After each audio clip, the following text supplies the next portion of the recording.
to The Hypnotist, the show that gives you inside access to cutting-edge hypnosis with real clients facing genuine issues. Brought to you by the hypnotherapist demanded by celebrities, CEOs, and even royalty, Adam Cox. These recordings took place live from Adam's clinic in London's world-famous Harley Street. So, get yourself comfortable and enjoy today's episode of The Hypnotist.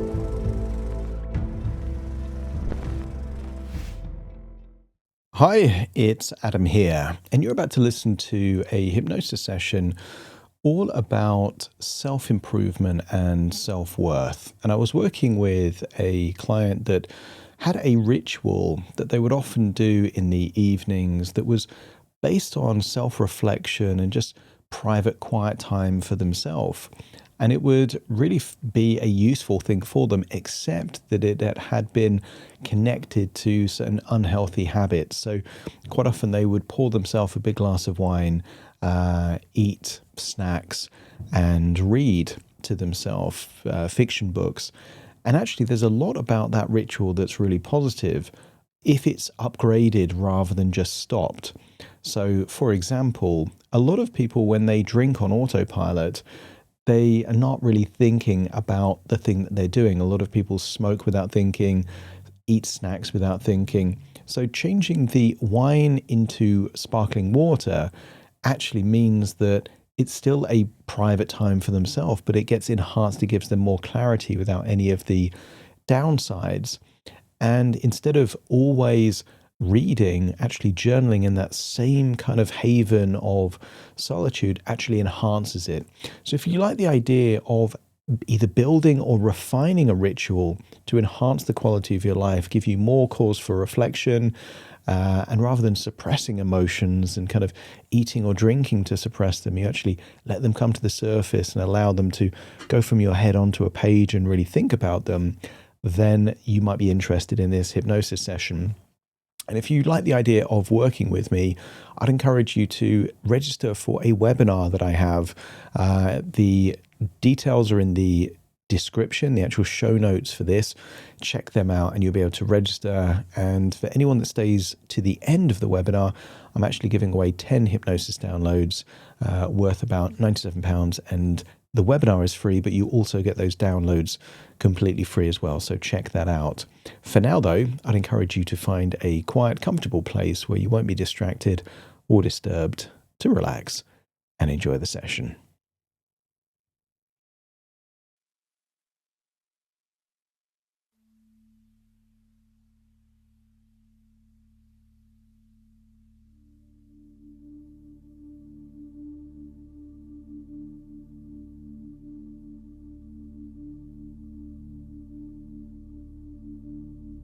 Take a deep breath in, and as you breathe in that slow, long breath of relaxation. And as you exhale, feel your eyelids getting heavier, jaw looser, sinking into a wonderful feeling of calm relaxation. As you breathe in and breathe out, consider this your time, just for you. A sense of reconnecting, recalibrating. A time to connect with you and within. And the deeper you breathe, the more relaxed you feel. And the more relaxed you feel, the deeper you breathe. So take one breath now that belongs entirely to you, not for anyone else, and not offered in service of something required, just yours. Deep down, there's something you've always understood. even before you had the words for it. That a person cannot give endlessly from an empty vessel. You can't keep pouring from an empty cup. That quiet space you return to at the end of a particular day is not a retreat from the people you love. You've been using it as a place where you replenish the resources that giving and loving requires. So allow your body to settle now. The way that it settles when that bedroom door closes. The obligations of the day are on the other side of it. The particular quality of that exhale, the shoulders dropping, the face softening, and the sense of, finally, this time is mine. And I want you to imagine what it would feel like to connect with that feeling, a feeling that space and time is just for you. Any motives are your motives. Any desires are your desires. And here you are in your own space. And maybe you can imagine a current space or an old bedroom from your childhood. Whatever your imagination gives you, embrace it. Connect with that space where everything that follows belongs to you. Because what you understood as a teenager, when you retreated to your room with a book and something to eat, was something intelligent. A person that deeply recognized and understood a need for a space of their own.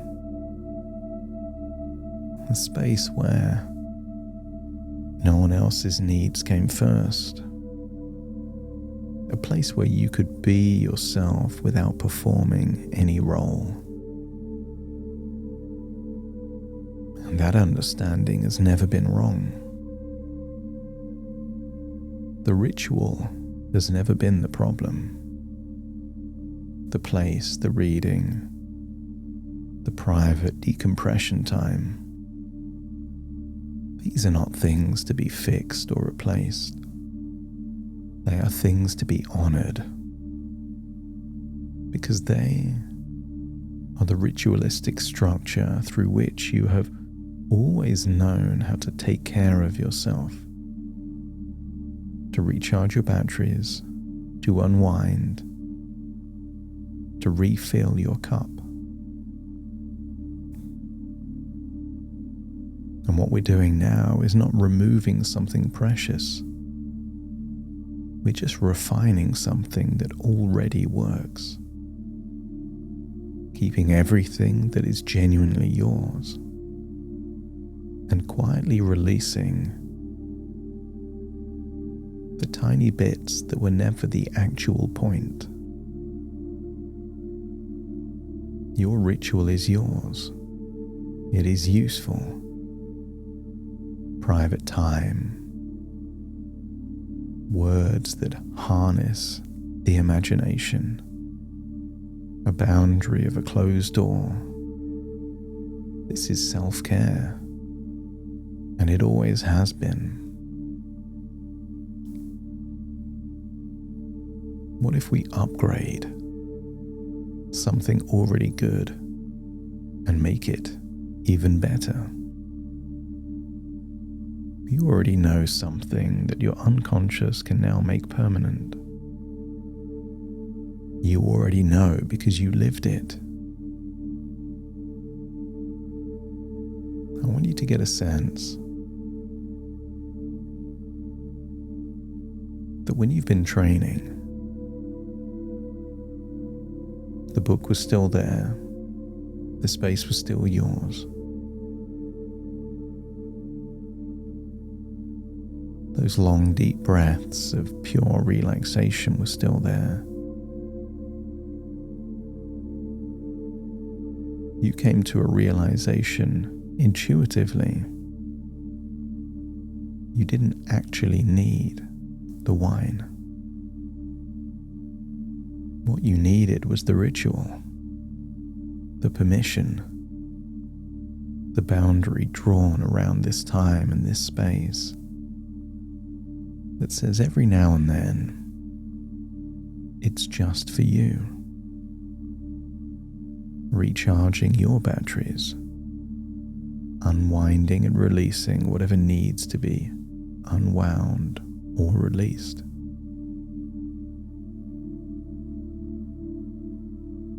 The reading was really about the freedom. The glass of something cold and sparkling was just a prop in a scene.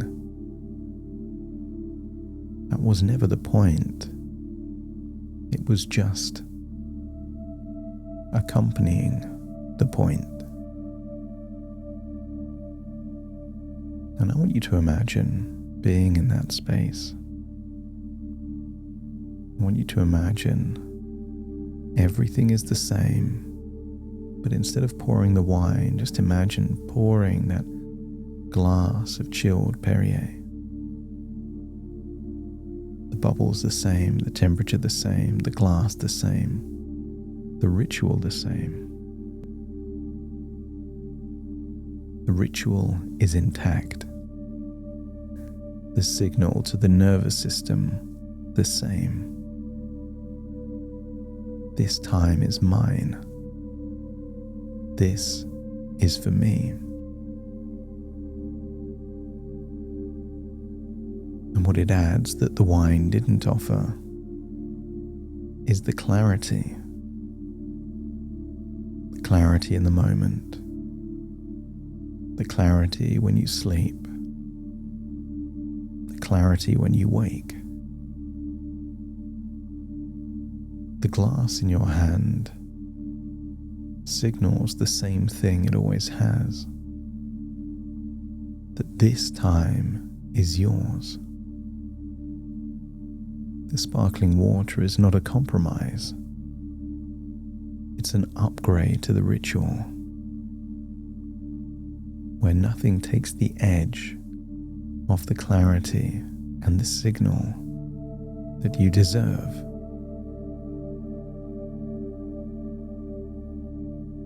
There is something the wine has been doing that it has not been advertising clearly. It's been quieting a signal before the signal has been heard. And what if your unconscious can now understand why that has actually cost you something? When stress or anxiety arrives in those occasional evenings,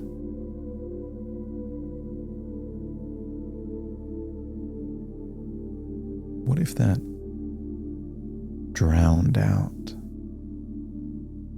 an intuitive ability to reflect, that the feeling was softened before it had a chance to say what it was trying to say? Just imagine a small child that's anxious or worried or stressed, and they really want to tell you something. But instead you give them a bag of sweets, and they're happy for that moment, but you never get to hear what they were stressed or worried about. And what if that comes at a cost? This anxiety, this stress, is your intuition trying to tell you something, and the wine has been drowning it out, suppressing it, submitting it, deflecting it, distracting it, but not quite listening to it. And what if every now and then, instead of reading, you write? Maybe a journal on your iPad. And maybe not the full time, maybe just 5 or 10 minutes. What if by hearing the intuitive signal and taking it from mind to something that could be read later, what if you allow yourself to sit with a feeling long enough to ask it a question? What is this actually about? What do I actually feel? Is there any truth to it? Would a change be helpful? What does this stress want me to notice? And what emerges may not come straight away, and not always on the first entry, and not always in neat sentences.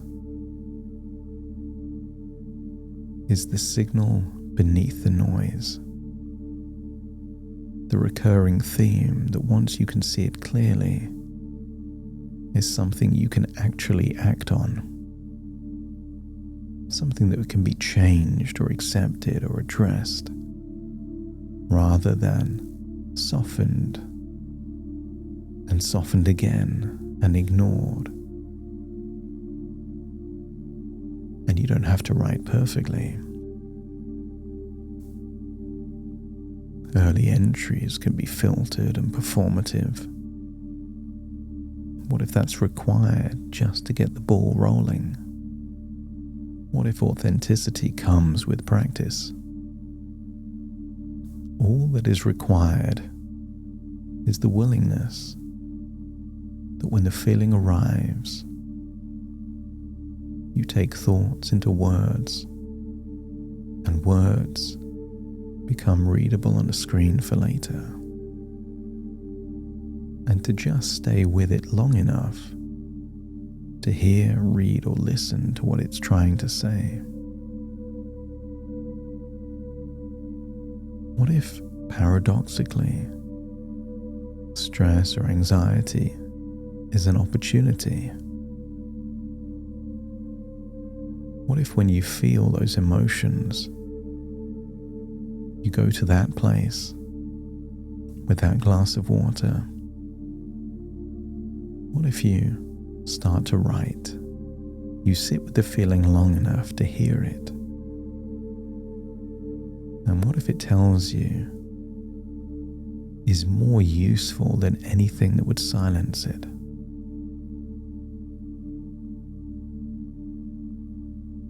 What if it's empowering to feel rather than to make the feeling go away? And there's a version of you that you already recognize. The person who is confident in their own skin, who knows what they think and trusts what they feel,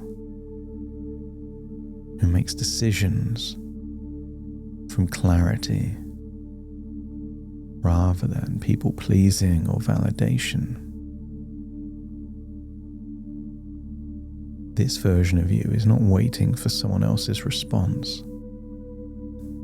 to know if you've made the right choice. This version of you has done the reflection, listened to their intuition, makes decisions from a place of empowered clarity. This version of you is not someone who doesn't love or doesn't need the people in their life. This version of you loves them fully, and she loves them from a grounded place rather than a seeking one. She gives because she wants to give, not because the giving earns her something that couldn't otherwise be felt. And what if this version of you is not distant or aspirational? What if this version of you is the natural consequence of the work that is already underway? Choices like to run a half marathon, to start to journal, to swap wine for water, but keeping the ritual, reclaiming the ritual that is already yours. What if refinement is a step towards the version of you that trusts yourself and needs no external verdict to feel whole?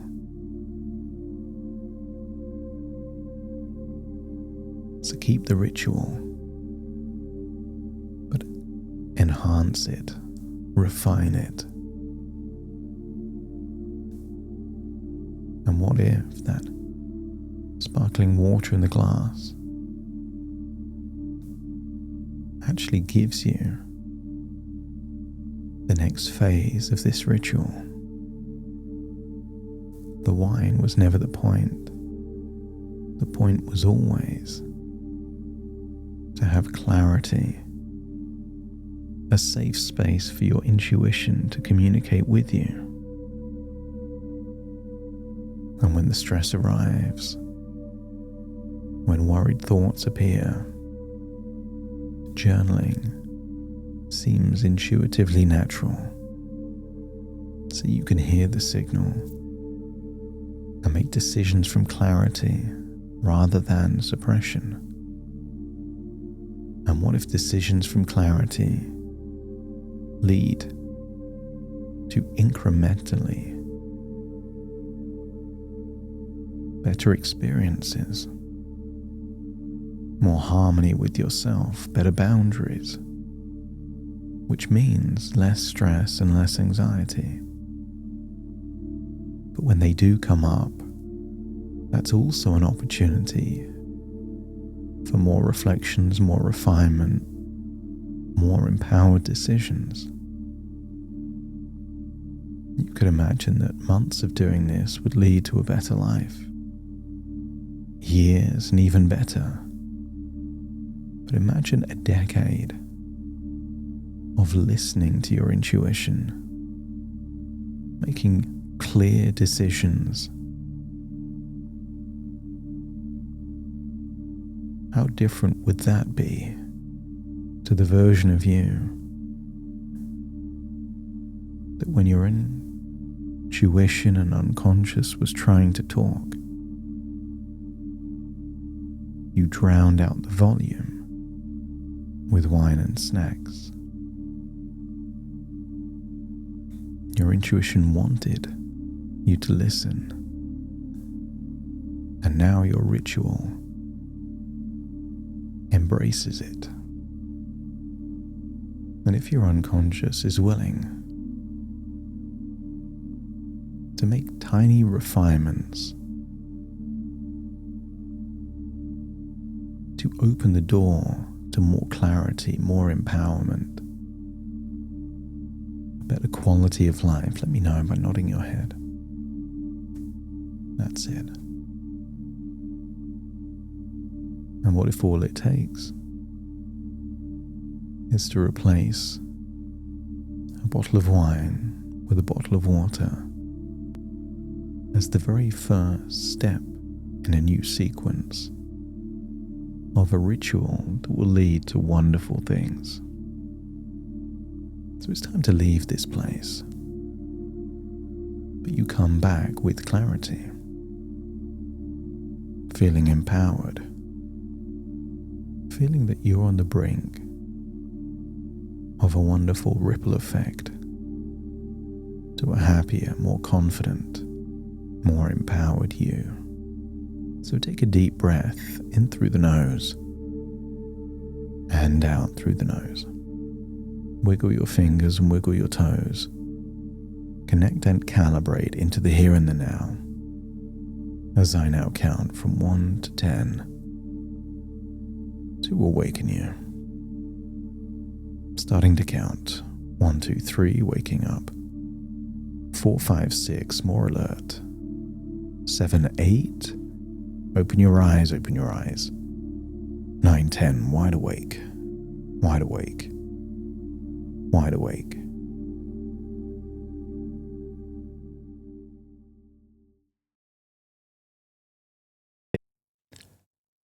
Thank you so much for joining me on today's episode of The Hypnotist. If you've enjoyed this episode or got some value from it, please give it a 5-star rating and review. And maybe you know someone that would also benefit from this particular episode, in which case share the episode with them so they can also get the benefit too. And if you would like to listen to this episode where it's just the hypnosis, so no intro, no outro, no explanation, just the hypnosis and completely ad-free, there will be a link in the description where you can subscribe at a very low cost and only get access to the hypnosis. So if that's of interest, please check that out. Thank you again for being a regular listener of The Hypnotist, and I'll see you again soon for more.